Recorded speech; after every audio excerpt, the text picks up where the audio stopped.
Hi friends, అందరూ బాగున్నారని అనుకుంటున్నాను. Welcome back to the channel ఇట్లు మీ శ్రీకాకుళం పిల్ల and it's me Kusma. Welcome to this new video. ఇప్పుడైతే టైం మార్నింగ్ 6 అవుతుందండి.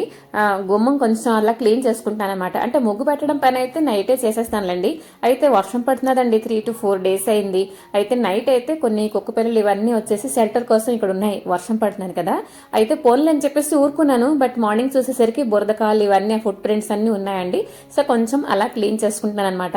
వింటర్ కదండి, ఒక్క పని కూడా చేయబుద్ది కాదు. అది ఎంత బద్ధకం వచ్చేస్తుందో మరి అడక్కండి.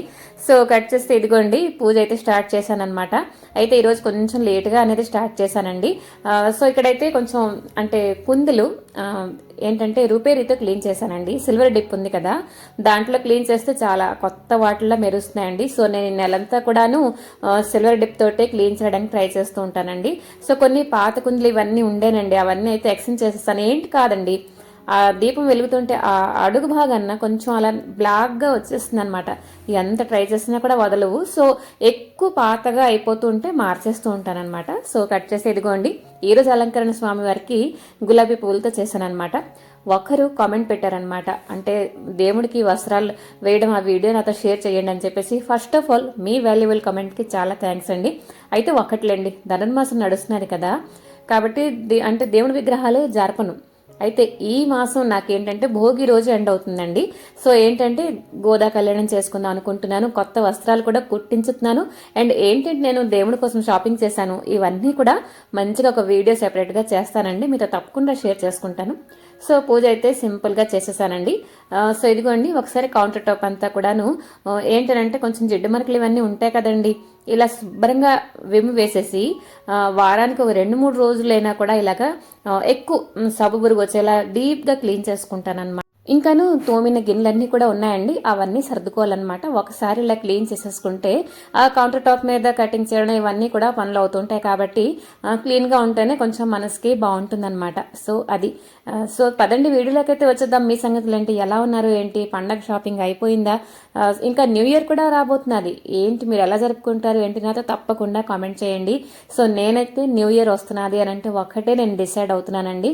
ఏంటి అని అంటే చూడండి, మళ్ళీ హౌస్ వైఫ్లకి ఏంటంటే సింపుల్గా ఎప్పుడూ ఇంట్లోనే ఉంటుంది కదా, తనకి ఏంటి ఒక న్యూ ఇయర్ ఏంటి ఒక ఆలోచన అని చెప్పేసి ఎవరికి కొంతమందికి ఇలాగ ఆలోచన అనేది ఉంటుందండి. బట్ నేనేంటి అనుకుంటున్నానంటే హౌస్ వైఫ్ అంటే ఇంట్లోనే ఉంటుంది, అది కాదండి. 24/7 మనం అలా వర్క్ చేస్తూనే ఉంటాం ఇంటి కోసం, ఇంటి వాళ్ళ కోసం. బట్ మనం ఏం డిసైడ్ అవ్వాలంటే ఒక నిర్ణయం, ఎలాగంటే మన కోసం మనం ఒక కొంత టైం అయినా కేటాయించాలండి. లైక్ ఎలాగంటే మనకి ఏమైనా అంటే పుస్తకాలు చదివే అలవాటు ఉంది అని అంటే పుస్తకం తీసుకొని చదువుకోవడం, లేకపోతే మన డ్రెస్సింగ్ స్టైల్ ఏమైనా మార్చుకుందాం చేయలేకపోతున్నాం అంటే మార్పు తెచ్చుకుందామండి. లేదు ఒక హెయిర్ స్టైల్ కానీ లేకపోతే ఒక ఫుడ్, ఇంతకి చిన్న విషయం చూడండి, నా కోసమే ఏం చేసుకుంటాను అని చెప్పేసి ఒక ఆలోచన మనకు వస్తూ ఉంటుంది. అది అలాగా డిలే అయిపోతుంటే నెగ్లెక్ట్ చేసేస్తుంటాం. మనకి మనం నెగ్లెక్ట్ చేసుకోకుండా మన కోసం కాస్తంత టైం కూడా మనం స్పెండ్ చేసుకోవాలండి అని నేను డిసైడ్ అవుతున్నాను. బేసిక్గా ఎప్పుడు చేస్తానులేండి, ఇంకొంచెం దృఢంగా. ఎలాగంటే మీతో కూడా నేను నా మనసులో మాట అనేది తప్పకుండా మీతో షేర్ చేసుకుంటాను. ఎలాగంటే మీరు కూడా ఎప్పుడూ కూడా డిమోటివేట్ అస్సలు అవ్వద్దండి. మీకు ఎందులో ఇంట్రెస్ట్ ఉన్నది అని అంటే కాస్తంత టైం అందులో కేటాయించండి. ఇద్దరు పాట వినడానికి మీకు ఇష్టమా అంటే మీ ఇష్టం మీకు మైండ్లో వచ్చేసి ఉంటుందిలేండి. సో అదనమాట. సో ఇదిగోండి ఈరోజు చేసుకుంటున్నాను వెజిటేబుల్స్ పులావ్ అనమాట. సో ఏంటంటే వెజిటేబుల్స్ అన్నీ కూడా ఆనియన్ కట్టర్లో చిన్న చిన్న ముక్కలు కట్ చేసేసానండి. నాకు అలాగా చాలా చిన్న ముక్కలు కట్ చేస్తే నాకు చాలా ఇష్టం అనమాట. సో బిర్యానీ రైస్ ఇన్స్టెంట్ ఉన్నది, కొంచెం మసాలా రెడీ చేసుకుంటున్నాను. ఉల్లిపాయలు, అల్లం వెల్లుల్లి, చిన్న దాల్చిన మొక్క, పుదీనా, కొత్తిమీర, కొంచెం గ్రీన్ చిల్లీ మీరు కావాల్సిన కొంచెం క్వాంటిటీ పెంచుకోవచ్చు, కొంచెం ఎక్కువ కారం కావాలంటే అలాగా. సో ఇదిగోండి పేస్ట్ అయితే చేసేసాను. కుక్కర్లో ఇదంతా వండుకుంటున్నానండి. సో ఏంటంటే విడివిడిగా ఒకసారి వండితే కొంచెం బిరుసుగా వచ్చిందండి, అదైతే చల్లారిపోతే మరి కొంచెం బిరుసు అయిపోతుంది. కాబట్టి కుక్కర్లో అయితే వండుకుంటున్నానండి. సో ఇదిగోండి కుక్కర్లో వేసాను కొంచెం ఆయిల్, పేస్ట్ చేసిన మసాలా పచ్చి వాసన పోయినంత వరకు ఫ్రై చేసుకున్నానండి. ఆ తర్వాత కట్ చేసిన వెజిటబుల్స్ అన్నీ కూడా, ఒక్క గ్రీన్ పీస్ మిస్ అయింది, మిగతా వెజిటబుల్స్ అన్నీ కూడా ఇక్కడైతే యాడ్ చేశానండి. సో లాస్ట్లో మరొక ఆలు కూడా యాడ్ చేసుకుంటాను. మనకి పులావ్లో ఆలు ఉంటేనే కదండి మనకి ఆ నిండుతనం వస్తుందన్నమాట. సో ఇదిగోండి ఇదే బిర్యానీ రైస్.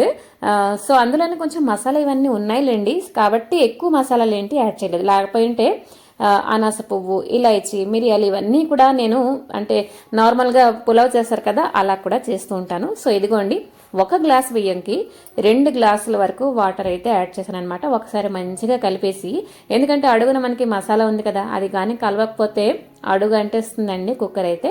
కాబట్టి శుభ్రంగా ఒకసారి కలిపేశాను. అండ్ ఇప్పుడే వేసుకుంటున్నాను సాల్ట్. అండ్ లాస్ట్లో కొంచెం గరం మసాలా వేసుకున్నానండి. అసలు వేద్దామా వద్దా అంటే మసాలా ఫ్లేవర్ దీనికి అంతగా ఉండదండి వండిన తర్వాత. కాబట్టి కొంచెం మసాలా అయితే వేసుకున్నాను, కుక్కర్లో పెట్టేశాను అనమాట. అండ్ ఇప్పుడైతే ప్రిపేర్ చేసుకుంటున్నాను నార్మల్ వంట. ఎందుకంటే మా ఆయన ఇంకా మా బావగారు అయితే ఇలాంటి పులావ్, ఫ్రైడ్ రైస్ ఇలాంటి తీళ్ళు అయితే తినడానికి ఇష్టపడరండి. కాబట్టి వాళ్ళకెందుకు నేను ఇబ్బంది పెట్టాలని చెప్పేసి కొంచెం పప్పు వండాను వాళ్ళ కోసం. అండ్ అప్పడాల పిండి రొట్టి. అప్పడాల పిండి రొట్టి ఏంటి లేదండి, మినప్పిండి ఉంటుంది కదా, బూర్లి పిండి, అందులో కొంచెం హింగువ, కొంచెం సాల్ట్, అలాగే కొంచెం కారం గుండ అది చూసుకొని అంటే కలిపేసుకొని మొత్తం చిన్న చిన్న అప్పడాలలాగా ఒత్తి పెట్టుకోవాలన్నమాట. అండ్ ప్యాన్ మీద కాలుస్తానండి. ఇదిగోండి, ప్రెషర్ కుక్కర్లో నాకు 2 సీటీ వచ్చేసరికి పులావ్ అయితే రెడీ అయిపోతుందండి.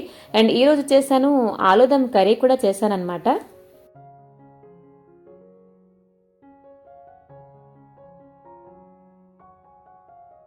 ఇంకా మంచిగా గడ్డ పెరుగు ఉండాలండి, దాంతో రాయితా కూడా చేశానండి. సో ఇదిగోండి, అప్పడాల పిండి రొట్టె అయితే శుభ్రంగా కాల్చేస్తున్నాను. అండ్ వాళ్ళ కోసం కూడా కొంచెం అప్పడాలు కూడా ప్యాన్లో కాల్చాను అనమాట. సో అది.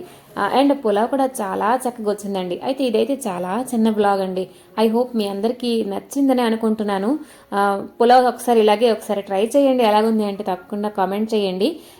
ఇదిగోండి, అప్పడాలు కాల్చేసిన తర్వాత నాకు 2 వంటలు కూడా కంప్లీట్ అయిపోయాయి అనమాట. అండ్ మధ్యాహ్నం అయితే నేను షార్ట్ వీడియో కూడా అప్లోడ్ చేస్తున్నానండి. ఈవినింగ్ అయితే ఏదైనా ఒక రెసిపీ కూడా కంపల్సరీగా నేను షేర్ చేస్తుంటాను. ఒకసారి ఛానల్కి విజిట్ చేయండి. ఎలాగుంది ఏంటి తప్పకుండా కామెంట్ చేయండి. పులావ్ మటుకు సూపర్గా వచ్చేసిందండి. ఈ చిన్న బ్లాగ్ ఇక్కడితో ఆపేద్దామా? మరొక మంచి వీడియోతో మీ ముందరికి వస్తాను. నచ్చింది లేనిది తప్పకుండా కామెంట్ చేయండి.